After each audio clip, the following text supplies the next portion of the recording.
Hello दोस्तों, जय माता दी। मेरा और मेरे यस म्यूजिकल ग्रुप में आप सभी का बहुत बहुत स्वागत है। जितने लोग हमारे चैनल से जुड़े हैं सभी को तहे दिल से धन्यवाद है। सबके लिए मैं मंगल कामना करती हूँ, सब लोग स्वस्थ और मस्त रहें। तो एक मैं बहुत ही प्यारा महंगाई के ऊपर गीत लाई हूँ, जैसा होगा आप लोग कमेंट में ज़रूर बताइएगा।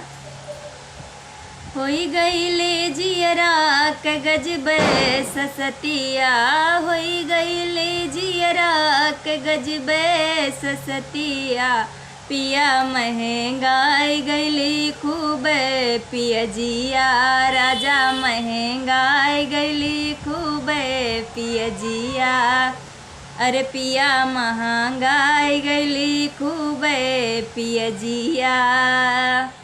सब्जी के खातिर तरसे लमनवा, सब्जी के खातिर तरसे लमनवा, तरसे लमनवा पिया तरसे लमनवा, अरे आलू टमाटर उड़ाई दिले होशिया, आलू टमाटर उड़ाई दिले होशिया, पिया महंगाई गईली खूबे पिया जिया, राजा महंगाई गईली खूबे पिया जिया, अरे होई गईली जियरा के गजबे ससतिया, होई गईली जियरा के गजबे ससतिया, पिया महंगाई गईली खूबे पिया जिया, राजा महंगाई गईली खूबे पिया जिया।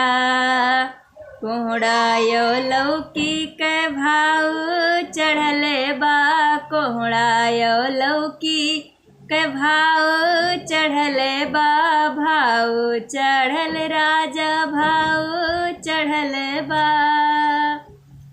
अरे गर्मी से झुराई गईली नेनुआ सर पुतिया, गर्मी से झुराई गईले नेनुआ सर पुतिया, पिया महंगाई गईली खूबे पिया जिया, राजा महंगाई गईली खूबे पिया जिया, सैया महंगाई गईली खूबे पिया जिया।